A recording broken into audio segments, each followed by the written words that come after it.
Doctor Hasan Mahmud আমাদের সাথে যুক্ত হওয়ার জন্য আপনাকে স্বাগত এবং আপনাকে আমন্ত্রণ জানাচ্ছি আমাদের আজকের শোতে। জি। আমি ১ম এই আপনার কাছে যেটা জানতে চাই ডক্টর ইউনূস সম্প্রতি লন্ডন থেকে ঘুরে গিয়েছেন এবং লন্ডনে একটি সাক্ষাৎকারে উনি বলেছেন যে আওয়ামী লীগের কর্মকাণ্ড নিষিদ্ধ করা হয়েছে, আওয়ামী লীগকে ব্যান করা হয়নি। তো এই বিষয়ে আপনার কাছে শুনতে চাই যে আওয়ামী লীগের এত নেতাকর্মী, লক্ষ, লক্ষ নেতাকর্মী এবং সমর্থক আছে কোটি, কোটি। কিন্তু সেখানে আওয়ামী লীগের কর্মকাণ্ড নিষিদ্ধর বিষয়টিকে আপনি কিভাবে দেখছেন? প্রথমত আওয়ামী লীগকে নিষিদ্ধ করলে কি আওয়ামী লীগ নিষিদ্ধ হয়ে যায়? আওয়ামী লীগ একটা গণমানুষের দল। এটি কোনো ভুইফুর সংগঠন নয়। গণমানুষ থেকে উঠে এসছে, গড়ে উঠেছে আওয়ামী লীগ। আমাদের দেশের, আমাদের জাতির সমস্ত আন্দোলন, সংগ্রাম, স্বাধিকার আদায়ের আন্দোলন থেকে শুরু করে স্বাধীনতা সংগ্রাম, স্বাধীনতা যুদ্ধে আওয়ামী লীগ নেতৃত্ব দিয়েছে জাতির পিতা বঙ্গবন্ধু শেখ মুজিবুর রহমানের নেতৃত্বে। এবং আওয়ামী লীগ তো স্বাধীনতার পরে যতগুলো নির্বাচন হয়েছে যদি বিশ্লেষণ করেন, সংসদ নির্বাচন এবং সবগুলো যদি গড় করেন, তাহলে আপনি দেখতে পাবেন আওয়ামী লীগের সমর্থক সংখ্যা হচ্ছে পার্সেন্টেজ ওয়াইজ আওয়ামী লীগের সমর্থক দেশের 40 থেকে 50% মানুষ। 2008 আমরা 50%-এরও বেশি, প্রায় 60%-এর কাছাকাছি ভোট পেয়েছিলাম। বাংলাদেশে আজকে যদি মানুষকে জিজ্ঞেস করেন, অনলাইনে নানা জরিপ দেখেন, আমি অনলাইনের জরিপের উপর ভিত্তি করে বলছি না, আজকে যদি জিজ্ঞেস করেন একেবারে সাধারণ মানুষ থেকে শুরু করে গৃহিণী থেকে শুরু করে ছাত্র, সবাই বলবে যে আগেই ভালো ছিল, শেখ হাসিনাই ভালো ছিল, এই কথা সবাই বলবে। কিন্তু আপনি ২০০৮ এর কথা বলছেন কিন্তু ২০১৪, ১৮, ২৪ এর নির্বাচনের কথা বলছেন না কিন্তু। সেখানে তো আরো বেশি পার্সেন্টেজ হয়েছে। তো আমি সেখানে তো পার্সেন্টেজ আরো বেশি, সেই জন্য 2008-এ যেহেতু সব রাজনৈতিক দল অংশগ্রহণ করেছে, 2018-তেও সব রাজনৈতিক দল অংশগ্রহণ করেছে। কিন্তু সেই নির্বাচন নিয়ে যেহেতু অনেক প্রশ্ন আছে, 2008-এর নির্বাচন নিয়ে তো প্রশ্ন নেই, সেই জন্যই আমি 2008-এর নির্বাচনের রেফারেন্স দিচ্ছি। তো এরকম একটা দল, যেই দল দেশের প্রায় 50% মানুষের সমর্থন এনজয় করে এই দলের প্রতি, এমনকি এখন আওয়ামী লীগের অ্যাপ্রুভাল রেট বা শেখ হাসিনার অ্যাপ্রুভাল রেট অনেক হাই, সেটি 70-80%। সেই দলকে, সেই দলের কর্মকাণ্ড নিষিদ্ধ করা আর দল তো কর্মকাণ্ডের মাধ্যমে বাঁচে, তো এটির মধ্যে খুব একটা পার্থক্য নেই। এটি আসলে মানুষের কণ্ঠরোধ করে রাখা ছাড়া অন্য কোনো কিছু নয়, এবং এটি মানুষের গণতান্ত্রিক অধিকার হরণ, মানুষের কণ্ঠরোধ, ফ্রিডম অফ স্পিচের উপর আঘাত এবং গণতান্ত্রিক ব্যবস্থার উপর আঘাত, সবকিছুর উপর আঘাত এবং মানবাধিকারের উপর আঘাত। তো এটি এটি আসলে, বাট আওয়ামী লীগকে কর্মকাণ্ড নিষিদ্ধ করে আওয়ামী লীগের কর্মকাণ্ড কখনো দমিয়ে রাখা যাবে না। আওয়ামী লীগের কি কর্মকাণ্ড বাংলাদেশে বন্ধ আছে নাকি অন্য কোথাও বন্ধ আছে? আওয়ামী লীগের কর্মকাণ্ড চলছে। বাংলাদেশে তো আমরা দেখতে পাচ্ছি না। আমরা শুধু লন্ডনে দেখলাম যে ডেমনস্ট্রেশন করতে বাংলাদেশেও লন্ডনে বেশ হয়, বাংলাদেশে ডেমনস্ট্রেশন হয়, সেগুলো পত্রিকায় লিখতে দেওয়া হয় না, সেগুলো টেলিভিশনে প্রচার করতে দেওয়া হয় না।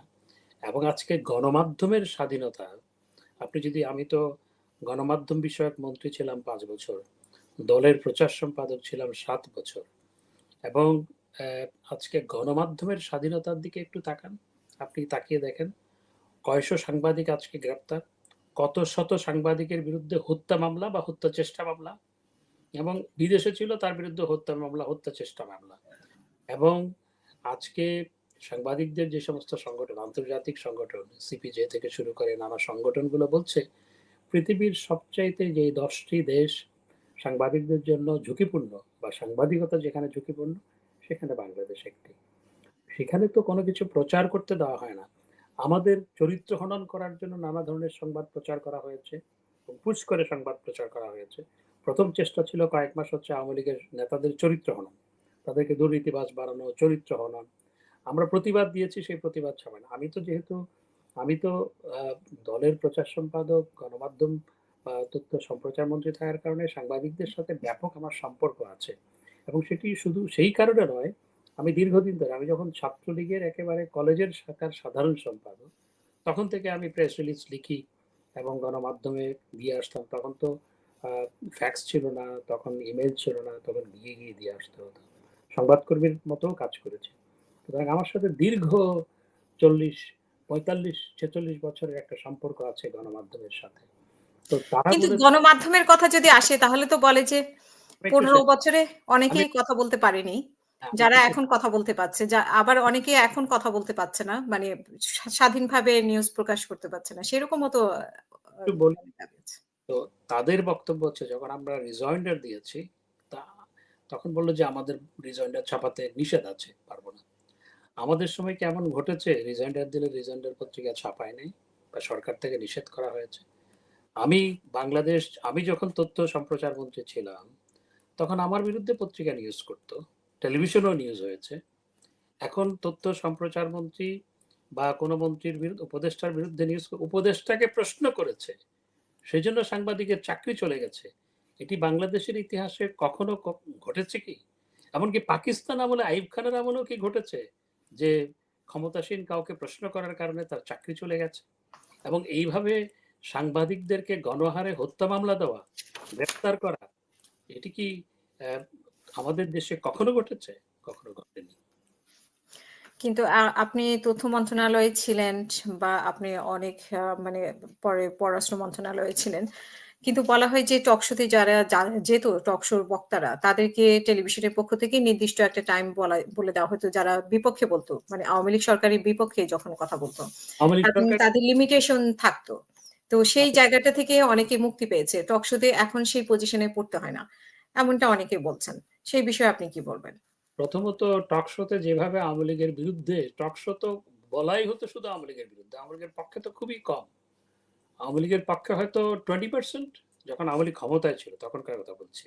আর 80% হচ্ছে সরকারের বিরুদ্ধে বা এস্টাবলিশমেন্টের বিরুদ্ধে বলা হতো। আর এখন যারা এই গল্পগুলো বলছে তারা বর্তমান সরকারের আনুকূল্য পাওয়ার জন্য বা তাদের সাথে সম্পর্ক আপনার ঠিক রাখার জন্য অথবা তাদের উপর যাতে খড়গ নেমে না আসে সেজন্য এই সমস্ত কথাগুলো বলছে বেশিরভাগ ক্ষেত্রে। জি, আপনি নির্বাচনের প্রসঙ্গে একটি কথা বলেছিলেন যে পার্সেন্টেজ অনেক হাই ছিল। ২০২৪, ১৮ বা ১৪ তো আপনারা মানে এক ধরনের আ নিজেরাই নির্বাচনের মতো অবস্থা। তো সেইখানে পার্সেন্টেজ হাই বলছেন কিন্তু আবার বলছেন যে নির্বাচনটা ঠিকমতো মানে সব দলের অংশগ্রহণে হয়নি। তা আমি তো আপনাকে শুধু একটা উদাহরণ দিই। আপনি 79 এর ইলেকশন সম্পর্কে হয়তো আপনার ধারণা নাই। 79 এ হয়তো আপনার জন্ম হয়েছে কিনা আমি জানি না। তখন আমি কলেজ ছাত্রলীগের সাধারণ সম্পাদক এবং তখন আমি প্রথম ভোটার হই। তার আগে ভোটার হয়েছি। তো এখন 79 এর ইলেকশনে যখন আওয়ামী লীগের সবচেয়ে বঙ্গবন্ধুর হত্যাকাণ্ডের পর আওয়ামী লীগের কর্মকাণ্ড ৭৭ সালে শুরু হয়, এরপরে ৭৬ সালে শুরু হয় সীমিত আকারে, তারপর ৭৭ সালে। তো তখন আওয়ামী লীগের সবচেয়ে নাজুক অবস্থা। সেই হুম, নাজুক অবস্থার মধ্যেও আওয়ামী লীগ ভোটের পার্সেন্টেজে প্রায় ৩৫% ভোট পেয়েছিল এই দল। আপনি হুম, ইতিহাস যদি দেখেন, সেটি হচ্ছে আওয়ামী লীগের ভোট প্রাপ্তির সর্বনিম্ন হার। সেই দলকে আপনি কর্মকাণ্ড নিষিদ্ধ করবেন, যেই দলের নেতৃত্বে দেশটাই স্বাধীন হয়েছে। আজকে আজকে যে আমরা বাংলাদেশ পরিচয় দিচ্ছি, এই দেশটাই কিন্তু স্বাধীনতা সংগ্রামে নেতৃত্ব দিয়েছে বাংলাদেশ আওয়ামী লীগ। এটা আমি একটু বিশ্লেষণ করে বলি। যখন ৭১ সালে কিন্তু একটি সরকার ছিল, যেটিকে মুজিবনগর সরকার বলা হয়, যেটি বাংলাদেশের প্রথম সরকার। হুম, সেই সরকারের রাষ্ট্রপতি ছিলেন জাতির পিতা বঙ্গবন্ধু শেখ মুজিবুর রহমান, উপরাষ্ট্রপতি ছিলেন সৈয়দ নজরুল ইসলাম, প্রধানমন্ত্রী ছিলেন তাজউদ্দিন আহমেদ। তাদের নেতৃত্বে সরকার ছিল। সেই সরকারে আমরা মুক্তিযুদ্ধের সেক্টর কমান্ডারের কথা বলি না? সেই সরকারেই কিন্তু মুক্তিযুদ্ধের সমস্ত সেক্টর কমান্ডারদের নিয়োগ দিয়েছিল। প্রত্যেক সেক্টর কমান্ডার ৪০০ টাকা করে ভাতা পেত সেই সরকারের কাছ থেকে। এবং দেশ ১৬ই ডিসেম্বর স্বাধীনতা অর্জনের পর সেই সরকার যুদ্ধকালীন সময়ে কলকাতায় স্টেশন ছিল। সেই সরকারেই এসে কিন্তু দেশ পরিচালনা শুরু করেছিল। কারণ সেই সরকারই স্বাধীনতা যুদ্ধে নেতৃত্ব দিয়েছিল এবং আওয়ামী লীগেই ম্যান্ডেট পেয়েছিল দেশ পরিচালনার ৭০ নির্বাচনে। সুতরাং যেই দলের নেতৃত্বে দেশের স্বাধীনতা এসেছে, যেই দল এই দেশের স্বাধীনতা সংগ্রামে নেতৃত্ব দিয়েছে, আপনি সেই দলের কর্মকাণ্ড নিষিদ্ধ করে দিলেন। এর চেয়ে নিষেধের প্রসঙ্গ তো এর এসেছে চেয়ে জুলাই আন্দোলনের বিষয়টি নিয়ে। তো হ্যাঁ, সেখানে আপনাদের কি কোন ভুল ছিল না? আপনি কি সেটা দাবি করবেন? আমি আমি প্রত্যেক সরকারেরই ভুল থাকে। কোন সরকার পৃথিবীতে আজ থেকে ৫০০ বছর আগ পর্যন্ত কিংবা আজ থেকে ৫০০ বছর পর পর্যন্ত একেবারে শতভাগ নির্ভুল কাজ করতে পারে না বা পারেনি। কারণ প্রত্যেক সরকারেরই ভুল থাকে। আমাদেরও নানা ভুল ছিল সরকার পরিচালনা করার ক্ষেত্রে। কিন্তু এই ভুল-ভ্রান্তির মধ্য দিয়েও যেটি সত্য, সেটি হচ্ছে বাংলাদেশ স্বল্পোন্নত দেশ থেকে মধ্যম আয়ের দেশে উন্নীত হয়েছে। বাংলাদেশ $৮০ বিলিয়ন অর্থনীতি থেকে সেটি প্রায় $500 বিলিয়ন অর্থনীতিতে উপনীত হয়েছে। বাংলাদেশের মানুষের পার ক্যাপিটা ইনকাম $500 থেকে সেটি প্রায় $৩,০০০ উন্নীত হয়েছে। দারিদ্র্য ৪১% থেকে সেটি 18% নেমে এসছে। অতি দারিদ্র্য 22% থেকে 5% নেমে এসছে। এই ভুলভ্রান্তির তো মধ্যেই সেখানে আপনি দুর্নীতির বিষয়টা কি বলবেন? আসছি, একটি একটু বলি আমি। এবং এবং হ্যাঁ, সব সবসময়ই দুর্নীতি ছিল। আমাদের সরকারের সময়ে দুর্নীতি ছিল না তা নয়। মার্কিন যুক্তরাষ্ট্রেও দুর্নীতি আছে, যুক্তরাজ্যেও দুর্নীতি আছে এবং হুম। প্রত্যেক দেশেই কম বেশি দুর্নীতি আছে। স্ক্যান্ডিনেভিয়ান কান্ট্রি গুলোতে একটু কম আছে। কিন্তু সব দেশেই কম বেশি দুর্নীতি আছে। আমাদের সময়ে যে দুর্নীতি ছিল না তা নয়। কিন্তু দুর্নীতির অপরাধে আমাদের এমপিরা জেলে গেছে আমরা সরকারে থাকাকালীন। আমাদের এমপিদের বিরুদ্ধে মামলা হয়েছে। হ্যাঁ? আমরা সরকারে থাকাকালীন দুর্নীতি দমন কমিশন স্বাধীনভাবে কাজ করত। সুতরাং অ্যা দুর্নীতি ছিল। হ্যাঁ, সেটা হয়তো আমরা আরো বেশি একটু লাগাম টেনে ধরতে পারতাম। মাননীয় প্রধানমন্ত্রীর প্রচেষ্টা সবসময় ছিল। কিন্তু প্রধানমন্ত্রী একার পক্ষে সবকিছু করা সম্ভবপর না। সুতরাং ছিল। এবং আজকের কথা শুনুন, আজকে একজন এপিএস এর মাত্র ৬ মাসে কি আমরা কাহিনী শুনছি। আরো অন্যান্য কাহিনীগুলো কি শুনছি। আমরা তো প্রায় ১৬ বছর ক্ষমতায় ছিলাম। বা ১৬.৫ বছর। ১৬.৫ বছরের একটু বেশি। মাত্র ৬ মাসে যা ঘটেছে সেটির সাথে ১৬ বছর ১৬.৫ বছরের একটু তুলনা করুন। তো হুম, দুর্নীতি যে ছিল না তা নয়। তবে আমাদের যে জুলাই আগস্টের যে আন্দোলন সেখানে আমাদের কি ভুল ছিল?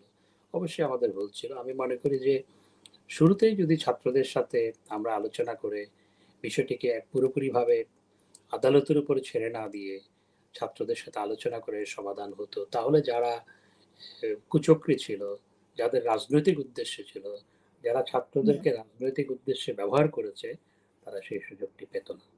এটি অবশ্যই আমাদের ভুল ছিল। তো সেখানে আপনি কি মনে করেন যে আপনাদের সেই কারণে ক্ষমা চাওয়া উচিত?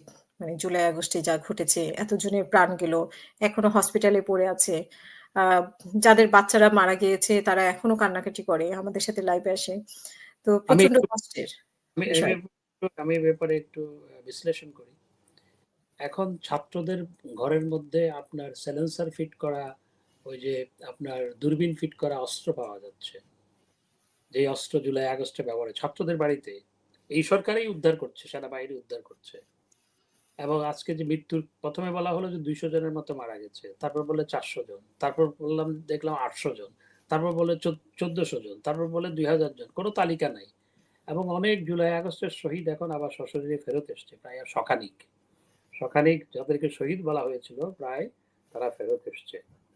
এবং আপনি সামাজিক যোগাযোগ মাধ্যমে অনেক ভিডিও দেখবেন, যে ভিডিওতে তারা বলছে যে এমনকি কেন আজকে উপদেষ্টাদের মধ্যেও কেউ স্বীকার করেছে যে তখন একটি চক্রান্ত হয়েছে এবং এই সরকার হটানোর জন্য এই ঘটনাগুলো ঘটানো হয়েছে। উপদেষ্টাদের মধ্যে ২-১ জন হুম, বলেছে। এবং স্বরাষ্ট্র উপদেষ্টা আপনার ব্রিগেডিয়ার সাখাওয়াত সাহেব তিনি বলেছিলেন, তিনি যখন স্বরাষ্ট্র উপদেষ্টা ছিলেন, যে এই যে মানুষ যে মারা গেছে যেগুলিতে, সেগুলি তো পুলিশের হাতে নেই। এইগুলি কোত্থেকে আসলো? এটি বলার ২ দিনের বা ৩ দিনের মাথায় তাকে সরিয়ে দেওয়া হলো। তা আসলে হুম, ঘটনাগুলো কে ঘটিয়েছে? এবং জামাতের আমির সাহেব বলেছেন যে বিএনপির সাথে বাহাসের সময় যে আমি কিন্তু সব ফাঁস করে দিব। তো হুম, এই যে ঘটনাগুলো ঘটেছে বা এই হত্যাকাণ্ডগুলো ঘটেছে এবং আরেকজন সমন্বয়ক স্বীকার করেছে আমরা যদি মেট্রো রেল না পোড়াতাম, আমরা যদি পুলিশের উপর হামলা না চালাতাম, আমরা যদি পুলিশ স্টেশন না পোড়াতাম, আমরা যদি বিটিভি না পোড়াতাম, তাহলে তো সরকারের পতন হতো না। এগুলো তো তারা নিজেরাই স্বীকার করছে। তো জুলাই আগস্টে এবং মাননীয় প্রধান উপদেষ্টা হুম। ডিউ রেসপেক্ট তার প্রতি ডিউ রেসপেক্ট রেখে আমি বলতে চাই তিনি আমেরিকায় গিয়ে বলেছেন মেটিকুলাস ডিজাইন এর মাধ্যমে এগুলো করা। তো আসলে দায়টা কার? It's a big $1,000,000 question. সুতরাং হ্যাঁ, এখানে সরকারের দায় অবশ্যই সরকারের দায় আছে। সেটা হচ্ছে যখন এই মেট্রো রেল পোড়ানো হচ্ছে, আপনি কতগুলো পুলিশ মারা গেছে। আপনি তো নারী।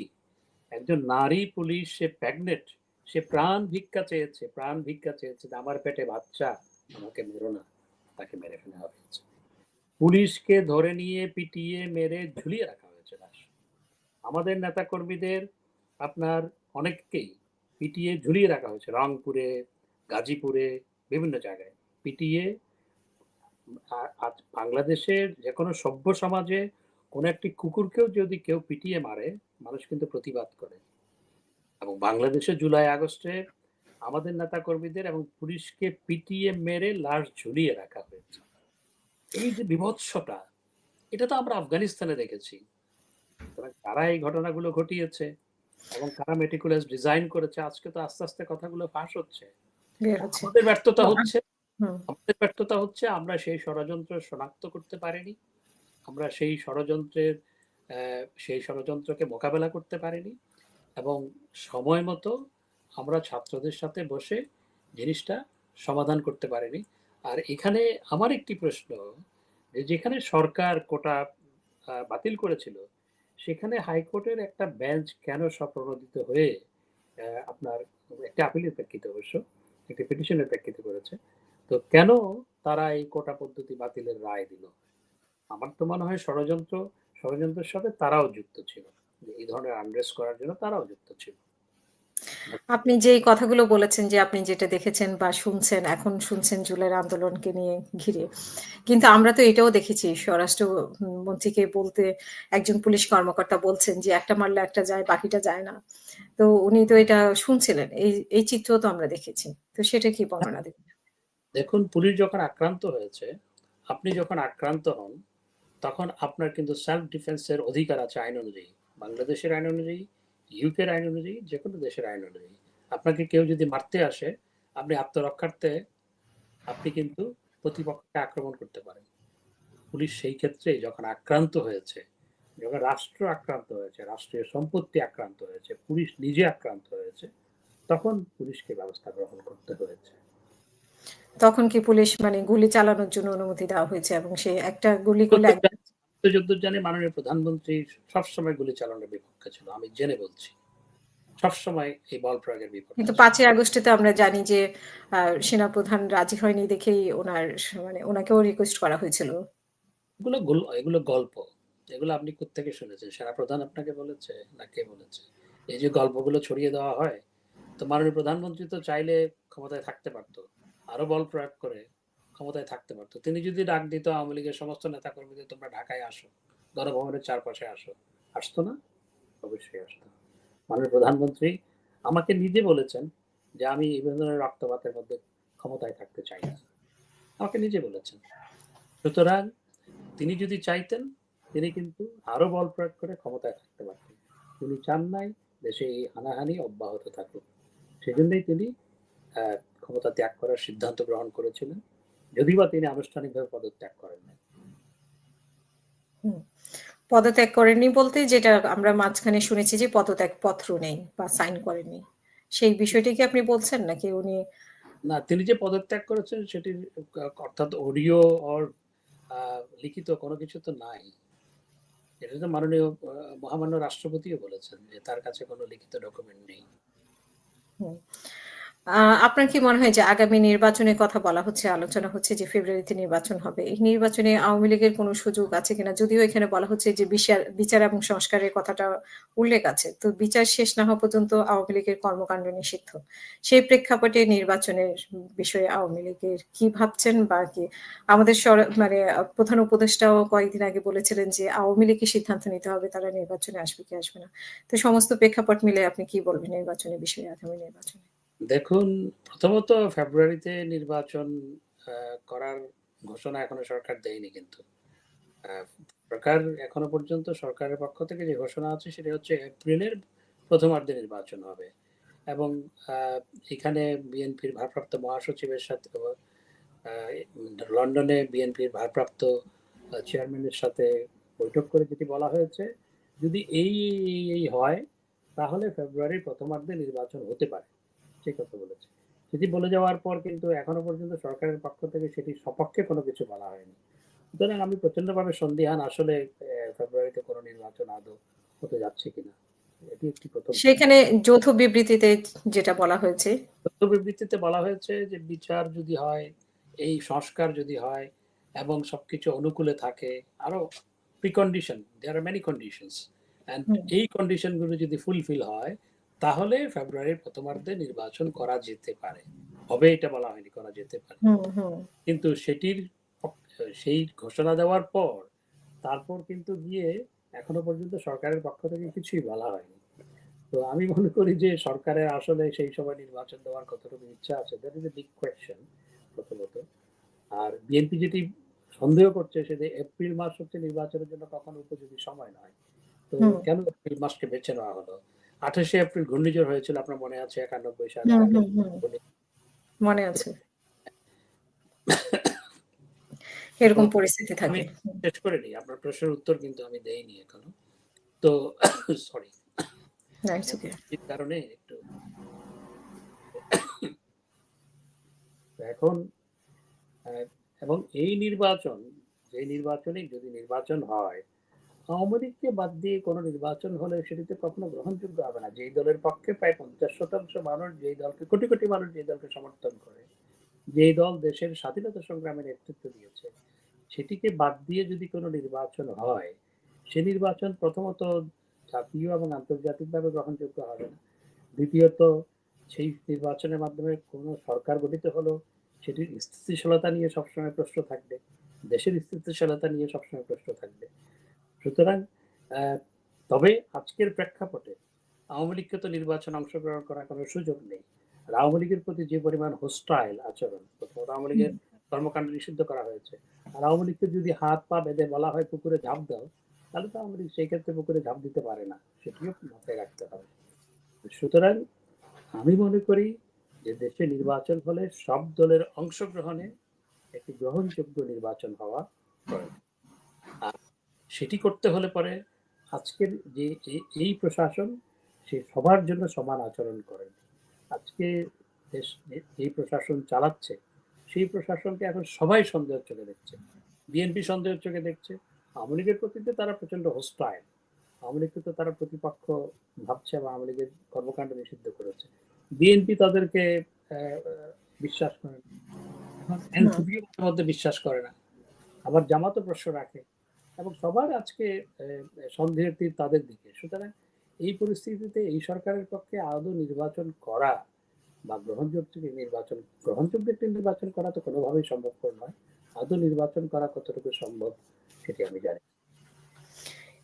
জাতিসংঘের আভাসিক প্রতিনিধি উনি যেটা বলেছেন অংশগ্রহণমূলক বলতে উনারা বোঝাচ্ছেন যে জনগণের অংশগ্রহণ। মানে সব দলের অংশগ্রহণ না। তিনি সেটি ঠিক সেভাবে বলেননি। এটি নিয়ে প্রচন্ড সমালোচনা হয়েছে এবং উইদিন ইউএন অলসো তার এই বক্তব্যের জন্য, আমি যতদূর জানি, আমি যেহেতু হুম, দেশের হুম। পররাষ্ট্র ছিলাম, উইদিন ইউএন এই নিয়ে সমালোচনা হয়েছে। এরপরে তিনি চুপসে গেছেন। জি। আরেকটি বিষয় যেটা নিয়ে আওয়ামী লীগের নিষিদ্ধ নিয়ে প্রশ্ন উঠেছিল বা একটা আন্দোলন হয়েছিল। সেখানে আব্দুল হামিদের চলে যাওয়া। কিন্তু এই নিয়ে আব্দুল হামিদ চলে গিয়েছেন এটা নিয়ে প্রচন্ড ক্ষোভ প্রকাশ হলো বিভিন্ন মহল থেকে। আবার উনি এ এ এবং ওই সূত্র ধরেই কিন্তু আন্দোলনটা হয়েছিল এবং আওয়ামী লীগের কর্মকাণ্ড নিষিদ্ধ করা হয়েছে। আবার কিন্তু আব্দুল হামিদ চলে আসলেন। তো এই বিষয়টাকে আপনি কিভাবে দেখছেন? জনাব আব্দুল হামিদ সাহেব, মহামান্য প্রাক্তন রাষ্ট্রপতি, তিনি কিন্তু চলে যাওয়ার জন্য যাননি। তিনি হাসপাতালে চিকিৎসাধীন ছিলেন। তিনি চিকিৎসা নেওয়ার জন্য ডাক্তারদের পরামর্শে তিনি চিকিৎসা নিতেই গিয়েছিলেন। তিনি পালিয়ে যাওয়ার জন্য যাননি। পালিয়ে যাওয়ার জন্য গেলে উনি এয়ারপোর্ট দিয়ে যেতেন না। এবং কারণ আব্দুল হামিদ সাহেবকে লুকিয়ে এয়ারপোর্ট দিয়ে নেওয়ার কোনো সুযোগ নাই। তো সুতরাং উনি কিন্তু চিকিৎসার জন্যই যাচ্ছিলেন। কিন্তু সেটি নিয়ে যেভাবে একজন সাংবাদিক প্রশ্ন করার পর, আমার প্রশ্ন হচ্ছে যারা যে সমস্ত সাংবাদিক এ নিয়ে আপনার পত্র-পত্রিকায় লিখেছেন, তারা সেভাবে লিখলেন কেন? আর দ্বিতীয়ত, এই সাংবাদিকদের প্রশ্ন এবং লেখালেখির প্রেক্ষিতে স্বরাষ্ট্র উপদেষ্টা যেভাবে রিঅ্যাকশন দিলেন, এটি তো অনভিপ্রেত। এখন আব্দুল হামিদ সাহেব প্রমাণ করেছেন যে তিনি আসলে পালিয়ে যাওয়ার জন্য যাননি, তিনি চিকিৎসার জন্য গিয়েছিলেন এবং তিনি চিকিৎসা শেষ করে দেশে চলে এসেছেন। তো এই ধরনের আসলে কোন একটা হুজুগ তুলে দেওয়া এবং একজন মানুষ, ইনোসেন্ট মানুষকে প্রশ্নবিদ্ধ করা, এগুলো সমীচীন নয়। যেগুলো দেশে আজকে হচ্ছে, এটি আসলে আমাদের দেশের জন্য কখনো কাম্য নয়, আমাদের সমাজের জন্য কখনো কাম্য নয়। নিশ্চয়ই আপনিও মনে করেন যে আজকে যে প্রতিটি মানুষ অস্বস্তির মধ্যে আছে, যন্ত্রণার মধ্যে আছে, অনিশ্চয়তার মধ্যে আছে, যেটি আমাদের দেশের জন্য, সমাজের জন্য সত্যি। পালিয়ে যাওয়ার প্রসঙ্গে যেহেতু এসেছে আপনার কাছে একটু প্রশ্ন করতে চাই যে আসলে পালিয়েও অনেকে গিয়েছেন। কেউ সীমান্ত দিয়ে গিয়েছেন, কেউ প্লেনে গিয়েছেন। তো সেই প্রসঙ্গে মানে অনেক কড়াকড়ির মধ্যে যারা এয়ারপোর্ট দিয়ে পালিয়ে গিয়েছেন, কিভাবে গেছেন? তার মধ্যে আপনিও একজন যে পালিয়ে না, আপনি চলে গেছেন দেশের বাইরে। আ তো সেটা আসলে কিভাবে সম্ভব হয়েছে? আমি কখনো এয়ারপোর্ট যাইনি। এই গল্পগুলো কিছু, কিছু সাংবাদিক সাজিয়েছিল। আমি ঘটনাটা বলি। আমি আমার ওয়াইফের সাথে ফোনে কথা বলেছি। কথা বলার ৫ মিনিটের মধ্যে সে টেলিভিশনে দেখছে আমাকে এয়ারপোর্টে গ্রেফতার করেছে। হুম, সে আমাকে ফের ফোন করল। বলল যে, "তোমাকে নাকি এয়ারপোর্টে গ্রেফতার করেছে। তুমি আসলে ভালো আছো?" আমি বললাম, "আমি তো এয়ারপোর্টেই যাইনি।" আমি তো টেলিভিশন দেখছি না তখন। আমার ওখানে টেলিভিশন ছিল না, আমি যেখানে ছিলাম। তো হুম, বলল যে, "তুমি কি আসলে কি ভালো আছো?" আমি এয়ারপোর্টে যাইনি। আমাকে গ্রেফতার করার প্রশ্ন আসবে কেন? এই যে কতগুলো আগের ফুটেজ দিয়ে এরকম একটা নিউজ করা, এই অর্বাচীনের মতো যে সমস্ত সাংবাদিক এগুলো করেছে, আজ পর্যন্ত আমাকে জবাব দিতে হয় এগুলোর। আর আমি অত বোকা নয় যে আমি সেই পরিস্থিতিতে আপনার এয়ারপোর্টে যাব। যেখানে আমার ফোনেই আমি বন্ধ রেখেছিলাম। আমার সমস্ত ফোনগুলোই বন্ধ ছিল। এমনকি ফোন সেট আমার সাথে ছিল না। আমার যে রেগুলার ফোন সেট সেগুলো আমার কাছে ছিল না। কারণ ফোন সেটের মাধ্যমে ফোন বন্ধ থাকলেও ফোন সেটের মাধ্যমেও আপনি কোথায় আছেন সেটা ট্র্যাক করতে পারে। হুম। সেজন্য এমনকি আমার ফোন সেটও আমার সাথে ছিল না। বলছে যেখানে আমি আমার ফোন সেট আমার সাথে রাখিনি সেখানে আমি এয়ারপোর্ট কি জন্য যাব? এই যে গল্পগুলো বানানো, একেকটা গল্প আমাদের বিরুদ্ধে নানা গল্প সাজিয়ে পত্র-পত্রিকায় যেভাবে আমাদের চরিত্র হনন করা হয়েছে, আমি আম আ একটু নিশ্চয়ই পরিস্থিতির পরিবর্তন হবে। এগুলোর তো আমি যদিওবা প্রত্যেকটিরই জবাব দিয়েছি। কিন্তু এইভাবে একজন রাজনীতিবিদের আপনার চরিত্র হনন হচ্ছে রাজনীতিবিদকে হত্যা করা। এবং যেভাবে এগুলো করা হয়েছে শুধু আমার বিরুদ্ধে নয়, অনেকের বিরুদ্ধেই বেশিরভাগের ক্ষেত্রেই করা হচ্ছে, এটি আসলে সমীচীন নয়। এবং এই ক্ষেত্রে কিছু সাংবাদিক বাধ্য হয়ে এগুলো লিখতে বাধ্য হচ্ছেন। আবার কেউ এগুলোকে আপনার গড্ডালিকা প্রবাহে গা ভাসিয়ে দিয়েও সেগুলো করছেন। এটি সমীচীন নয়। এবং আপনাকে আমার যে হুম, এয়ারপোর্টে যাওয়া সেটি বাংলাদেশের শীর্ষ আপনার টেলিভিশন চ্যানেলগুলো দেখিয়েছে। আমি পরে শুনেছি। আমি হুম, হুম, এখনো হুম। করতে হয়। জুনায়েদ আহমেদ পলক এবং আপনি একসাথে মানে উনি জুনায়েদ পরে আহমেদ অ্যারেস্ট হয়েছেন, আপনি হন নাই। এরকম ব্যাপারটা এসেছিল। আমি কখনো ওখানে যাইনি। These are all মানে ৫ই fake. আগস্টের পরে আপনি দেশেই ছিলেন, না ৫ই দেশের আগস্ট বাইরে? সপ্তাহ দেশে ছিলাম। ১ সপ্তাহ দেশে ছিলেন। কয়েক সপ্তাহ। কয়েক সপ্তাহ। আচ্ছা। তার মানে কি আপনি সেপ্টেম্বরে এসে বাইরে সেপ্টেম্বরে বা অক্টোবরের দিকে আমি প্রায় মাসখানেক পরে দেশে এসেছি। দেশের বাইরে গেছেন। আচ্ছা, চরিত্র হনন মানে রাজনীতিকদের চরিত্র হনন এভাবে করা হয়, যেটা আপনি বলছিলেন। আপনি আপনার নিজস্ব বক্তব্যে অনেক ক্ষেত্রেই বলেছিলেন যে তারেক রহমান পলাতক। তারপরে খালেদা জিয়াকে নিয়েও বিভিন্ন কথা বলতেন। তো সেটাকে আপনি কিভাবে মানে আ বলবেন? দেখুন এখন আমাদের আপনি নিজেও তো দেশের বাইরে আছেন। দেখুন আমাদের একটা পার্টি লাইন আপ ছিল। আমি যেহেতু প্রচার সম্পাদক ছিলাম এবং আমি যেহেতু তথ্য সম্প্রচার মন্ত্রী ছিলাম, আমি পার্টির বিকল্প মুখপাত্র হিসেবে কাজ করতাম। আমাকে তো পার্টি লাইন আপে কথা বলতে হতো। শুধু আমি এইটুকু বললাম যে পার্টি লাইন আপে আমাকে কথা বলতে হবে। পার্টির একটা লাইন আপ থাকে কি বলতে হবে, হ্যাঁ? এবং কখন কোনটা বলতে হবে সেটা একটি লাইন আপ থাকে, একটি ইনস্ট্রাকশন থাকে। সুতরাং আমাকে সেই লাইনে সবসময় এখনো মির্জা ফখরুল ইসলাম আলমগীর সাহেবকেও পার্টি লাইন আপের বাইরেতে গিয়ে উনি কিছু বলতে পারেন না। আর অন্যরা যারা কথা বলেন বিএনপির পক্ষে, তারাও তো পার্টি লাইন আপের বাইরে গিয়ে কোনো কিছু বলতে পারেন না। তাদেরকে বলতে হয়। আপনার কি মনে হয় যে আসলে এগুলো রাজনৈতিক যে কালচারটা চলছে এটা একটা ভুল? মানে এভাবে আমি বলা যে রাজ নিজেদেরও তো সেরকম পরিস্থিতি হয়। আমি মনে করি যে দেশে একটা আমাদের যে রাজনৈতিক কালচার এটির পরিবর্তন হওয়া দরকার। এবং হুম, এখন যে রাজনৈতিক কালচার, আপনি আওয়ামী লীগ করলে বিএনপির বিয়ে অনুষ্ঠান, মেজবান অনুষ্ঠানে যেতে পারবেন না। আপনি আওয়ামী লীগ করলে বা বিএনপি করলে আপনি আওয়ামী লীগের সাথে মিশতে পারবেন না। এটি তো হওয়া অনুচিত। হুম, আমরা সবাই রাজনীতি করব, একে অপরের বিরুদ্ধে কথা বলব, একে অপরের বিরুদ্ধে যুক্তিতর্ক দিয়ে কথা বলবো। দিন শেষে আমরা সামাজিক জীব, আমরা সমাজবদ্ধ হয়ে থাকবো। এটি হওয়া উচিত। হুম। এই যে আপনার কি মনে হয় যে এরকম মানে তারেক রহমান, খালেদা জিয়া সম্পর্কে আপনার অতিরিক্ত বলা হয়ে গেছিল যেগুলো এখন আ দেখুন, এই প্রসঙ্গে এখন যেতে চাই না। আ আমি যেটা মনে করি যে আমাদের এমন ভাবে দেশের রাজনীতিটা হওয়া প্রয়োজন। সেটি হচ্ছে আমরা একে অপরের সমালোচনা করব। কিন্তু দিন শেষে আমরা একে অপরের সাথে আমাদের উঠা-বসা থাকবে, চা খাবো। এটি হওয়া উচিত। এটি ছিল আগে রাজনীতিতে। যেটি রাজনীতি থেকে হুম। হারিয়ে সেটি আমি মনে করি যে আবার রাজনীতিতে ফিরিয়ে আনা প্রয়োজন। আ আপনাকে একটা বিয়ের অনুষ্ঠানে দেখা গেছে। কিন্তু সেই অনুষ্ঠান দেখে নেতাকর্মী যেহেতু আওয়ামী লীগের নেতাকর্মীরা আমাদের মানে অতিথি হয়ে আসতেন সবসময়। তাদের সাথে আমাদের একটা কানেকশন আমি যদিও এটা অনেকেই ভালোভাবে নেয় না এখন আর। তারপরেও আমাদের সাথে কানেকশন আছে। তো তারা একটা ক্ষোভ প্রকাশ করেছে। তো সেই ক্ষোভটাকে আপনি কিভাবে যে তারা মনে করে যে আপনারা অনেক ভালো আছেন দেশের বাইরে। আনন্দ ফুর্তি করছেন। কিন্তু তারা কষ্ট আছে, তারা খেতে পাচ্ছে না, তারা চলাফেরা করতে পারছে না। তারা মামলা যারা খেয়েছে তারা মামলা সামলাতে পারছে না। এরকম অনেক দুরবস্থা। তো সেই অবস্থাটাকে আপনি কিভাবে বর্ণনা করবেন? আমাদের নেতাকর্মীরা অবশ্যই অবর্ণনীয় দুর্দশার মধ্যে আছে। আমরা নেতাকর্মীদের নিয়মিত খোঁজখবর নেই। আর খোঁজখবর নেওয়াটা তো সবাইকে বলে বা টেলিভিশনে বিজ্ঞাপন দিয়ে বা পত্রিকায় বা সামাজিক যোগাযোগ মাধ্যমে প্রচার করে তো খোঁজখবর নিতে হয় না। খোঁজখবর আমরা হুম, সবসময় নিয়েছি। আমাদের কাছে আমার পরিবারের চেয়েও আমাদের নেতাকর্মীরা হচ্ছে আমাদের মূল পরিবার। আমরা যারা রাজনীতি করি, আমরা যারা তৃণমূল থেকে রাজনীতি করে এসেছি, পিছনের সারির কর্মী থেকে শুরু করে তারপর আজকে রাজনীতির এই পর্যায়ে এসেছি। আমাদের কাছে দলটাই পরিবার। নিজের পরিবারের চেয়েও দলটাই হচ্ছে মুখ্য আমাদের কাছে সবসময়। এবং এটি আমার পরিবারও জানে। আমার ছেলেমেয়েরা আমাকে কখনো তারা আজকে ২৪ বছর বয়স হয়েছে বড় বড় সন্তানের। তারা আমাকে কখনো পায়নি। সুতরাং অ্যা আপনি যে বিয়ের অনুষ্ঠানের কথা বলছেন, সেটি আমাদের দলের সাধারণ সম্পাদকের ছেলের বিয়ে। হুম। ফারুক ভাই দল ছিলেন। ছেলের বিয়ে। সেখানে প্রায় ১,০০০ দলের নেতাকর্মী গেছে। দলের হুম, ১,০০০ নেতাকর্মী গেছে। আমি ১ম এ বিয়ের অনুষ্ঠানে যেতে চাইনি। আমি বললাম যে বিয়ের অনুষ্ঠানে গেলে মানুষ ছবি তুলবে, মানুষ ছবি তুলে সেটা আপলোড করবে, নানা জনে নানা মন্তব্য করবে, আমি যেতে চাইনি। ফারুক ভাই অর্থাৎ আমাদের দলের সাধারণ সম্পাদক, তিনি আমাকে বহুবার ফোন করেছেন। শেষমেশ উনি যাওয়ার জন্য আমার জন্য লোক পাঠিয়েছেন, গাড়ি পাঠিয়েছেন।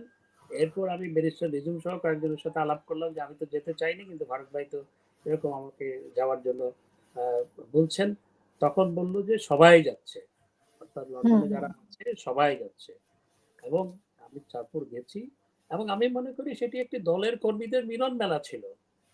এবং সেখানে গিয়ে আমি যেটা দেখেছি, যারা সেখানে যায়নি তারা তো জানে না। আমি হুম, বাংলাদেশে মন্ত্রী থাকাকালীন কোন বিয়ের অনুষ্ঠানে গেলে যেভাবে দাঁড়াতে পারতাম না, ছবি তোলার জন্য যেভাবে চারপাশে ঘিরে ধরত, আমি সেখানে কয়েক ঘন্টা ছিলাম। প্রতিটা মুহূর্ত তাই ছিল। কমপক্ষে ৬০০-৭০০ মানুষ আমার সাথে ছবি তুলেছে। তো সেটি আমার দলের একটা অ্যা আ দলের সাধারণ সম্পাদকের ছেলের বিয়ের অনুষ্ঠানে গেছি। তো সেটি তো কোনো অপরাধ বলে আমি মনে করি না। এবং সেটি অনেক জোরাজুরি করার পর গেছি। সেটি তো কোনো অপরাধ নয়। তাহলে কি বিদেশে এসে আমি লুকিয়ে মুখ লুকিয়ে কেউ না দেখে মতো বসে থাকবো নাকি? আমরা তো সেটা করা উচিত না। তো তারেক রহমান কি বিয়ের অনুষ্ঠানে যায় না? তাদের সামাজিক অনুষ্ঠানে যায় না? বা বিএনপির নেতারা গত ১৫ বছর যারা বিদেশ ছিল তারা অনুষ্ঠানে যায়নি? বা সুতরাং কারো কোনো বিয়ের অনুষ্ঠানে যাওয়া সেটি কোনোভাবেই অপরাধ না। তারপরেও আমি যেতে চাইনি। আমি যখন গিয়েছি আমি দেখলাম যে সেখানে সমস্ত নেতাকর্মীরা যাচ্ছে। আমি না গেলে বরং সেটি আমার একটা অপরাধ হবে যে সমস্ত নেতারা যাচ্ছে, কর্মীরা যাচ্ছে, পার্টির সবাই যাচ্ছে। তো আমি না গেলে বরং আমার উপর একটা ব্লেম আসবে যে সবাই গেছে আমি যাইনি। এবং আমাকে এও বলা হলো যে সেখানে সব নেতা কর্মীরা এবং সেখানে শুধুমাত্র লন্ডনের নয়, সেখানে ইউরোপের বিভিন্ন দেশ থেকে আমাদের নেতারা এসছে। ইউকের বিভিন্ন শাখা থেকে নেতারা এসছে। সবার সাথে আমরা দেখা হয়েছে, বৈঠক হয়েছে। আমাকে বলল যে, "সবার সাথে দেখা হবে, কথা বলার সুযোগ হবে। আপনি দলের ১ নম্বর জয়েন্ট সেক্রেটারি। সুতরাং আপনি না আসলে তো এটা হয় না।" সুতরাং সেজন্যই যাওয়া হয়েছে। আর হুম। যারা এগুলো লিখেছে সামাজিক যোগাযোগ মাধ্যমে, কেউ ২-১ জন উসকে দিয়েছে, তারপর ওটার সাথে গর্দালিকা প্রবাহে এটার তো জবাব আমার মনে হয় আমাদের নেতাকর্মীরা সঠিকভাবে দিয়েছে এবং ব্যারিস্টার নিঝুমকে দেখেছি আমি একটা সুন্দরভাবে সেটার একটা জবাব দিয়ে দেবো। সে বলেছে যে, "আমি ডক্টর হাসান ভাইকে আমি পার্সিউ করেছি নিয়ে যাওয়ার জন্য।" But it's fact. ট্রু। আমি আরেকটা নিউজ নিশ্চয়ই আপনাদের চোখে পড়েছে যে, আওয়ামী লীগের আজকে এই অবস্থার জন্য আপনাদের ৪-৫ জনকে দায়ী করা হয়। তার মধ্যে আপনি এবং জনাব ওবায়দুল কাদেরকে দায়ী করা হয় বিশেষভাবে। তো এই এই ব্যাপারে আপনার কি মতামত? পার্টির হায়ারার্কি যেহেতু আমরা আছি, যেহেতু কাদের ভাই জেনারেল সেক্রেটারি, আমি জয়েন্ট জেনারেল সেক্রেটারি, তারপর বা অন্যান্য যারা আছেন যে প্রেসিডেন্ট মেম্বার বা অন্যান্য যারা আছে যাদের নামে বলা হয়, এটা পার্টির হায়ারার্কির কারণে বলা হয়। অবশ্যই পার্টির বিপর্যয়ের জন্য তো আমাদের সবাইকেই আমরা আসলে পার্টির যখন বিপর্যয় হচ্ছে, আমরা যখন বিপর্যস্ত, এটি তো এজ এ হোল পার্টির দায়। অবশ্যই সেটা তো দায় আমাদের উপর বর্তাবে, এটা খুবই স্বাভাবিক। কিন্তু আহ, আমি তো বলেছি যে আমাদের অনেক কিছু ভুল ছিল, কিন্তু যেভাবে ওই পিন পয়েন্ট করে অমুক অমুক অমুক অমুক, this is absolutely wrong and bogus. Hmm, pinpoint করে যেটি বলা হয়। আর আমার কথা বলি, আমি তো পররাষ্ট্রমন্ত্রী ছিলাম। আমি পররাষ্ট্রমন্ত্রী হিসেবে জুলাই আগস্টের বেশিরভাগ সময় ছিলাম বিদেশে।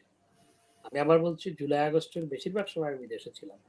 আমি লন্ডন থেকে গেছি 2 তারিখ রাত্রে ফ্লাইটে, 3 তারিখ সন্ধ্যায় আমি দেশে গিয়ে পৌঁছেছি। আমি ওই সময়টা, অর্থাৎ যখন আহ, আহ, দ্রুত পরিস্থিতি পাল্টাচ্ছিল, তখন পুরো সময়টাই কিন্তু আমি বেশিরভাগ সময় বিদেশে ছিলাম। অর্থাৎ 10 দিন বিদেশে, 4-5 দিন দেশে, রাষ্ট্রমন্ত্রী হিসেবে আমাকে আসতে হয়েছে। এবং তখনও এসছি, সেটিও এই আন্দোলনের প্রেক্ষিতে। অর্থাৎ এখানে আমার ইউকের ফরেন মিনিস্টারের সাথে আমার মিটিং ছিল, ইউরোপিয়ান ইউনিয়নের ফরেন সেক্রেটারির সাথে আমার মিটিং ছিল, তারপর দি হেগে আপনার আইসিসির চিফ প্রসিকিউটর করিম খানের সাথে আমার মিটিং ছিল। এগুলো জুলাই জুলাই আন্দোলন কেন্দ্রিক বিষয়গুলো ব্রিফ করার জন্যই আমি এসেছিলাম। এবং একই সাথে অ্যাপোস্টাইল কনভেনশন, সেটি জুলাই 31শে জুলাই আমি সাইন করেছি। আজকে বাংলাদেশের প্রতি বছর 500-700 কোটি টাকা সাশ্রয় হবে মানুষের। এবং আপনি জানেন যে বিদেশে কোনো ছাত্র আসতে হলে, বিদেশে কোনো কেউ চাকরি নিয়ে আসতে হলে, ফ্যামিলি রিউনিয়ন করতে হলে, তাহলে তাদেরকে আপনার সার্টিফিকেটগুলো বাংলাদেশে টেস্ট করার পর আবার এখানে করতে হতো। এখন থেকে কিন্তু সেটি আর করতে হবে না। এবং হুম, সেটির জন্য সাইন করার জন্য ডেট দিয়েছিল 31শে জুলাই, 30 কি 31শে জুলাই, আমার ডেটটা ঠিক মনে নেই। এবং সেটি মন্ত্রীকে বা প্রধানমন্ত্রীকে সাইন করতে হয় নিয়ম অনুযায়ী। সেই জন্য হুম, আমি এসেছিলাম। আমার দেশের আজকে যে অ্যাপোস্টাইল কনভেনশন নিয়ে এই সরকার বলছে আমরা অ্যাপোস্টাইল কনভেনশনে মেম্বার হয়েছি, তোমরা হুম, সাইন বাই। এবং মাননীয় প্রধানমন্ত্রীকে আমি জিজ্ঞেস করেছিলাম যে এই পরিস্থিতিতে আমি যাব কিনা। হুম। তখন মাননীয় প্রধানমন্ত্রী বললো যে এটা তো অত্যন্ত গুরুত্বপূর্ণ, দেশের জন্য লাভ হবে, দেশের মানুষের জন্য লাভ হবে, ইউ শুড গো। লাইক, তো ওই সময়টা, যেই সময়ে পরিস্থিতিগুলো ঘটেছে, ঘটনাগুলো ঘটেছে, তখন আমি বেশিরভাগ ক্ষেত্রে বিদেশ ছিলাম। আচ্ছা, 3 তারিখ সন্ধ্যাবেলায় আমি দেশে গেছি।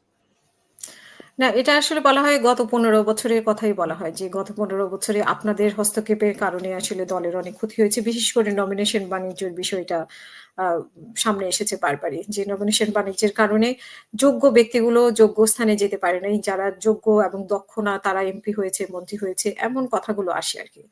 হয়েছে, আমি তবে নমিনেশন বোর্ডের মেম্বার না। আমাদের দলের একটা নমিনেশন বোর্ড আছে, সেই বোর্ডের আমি মেম্বার না।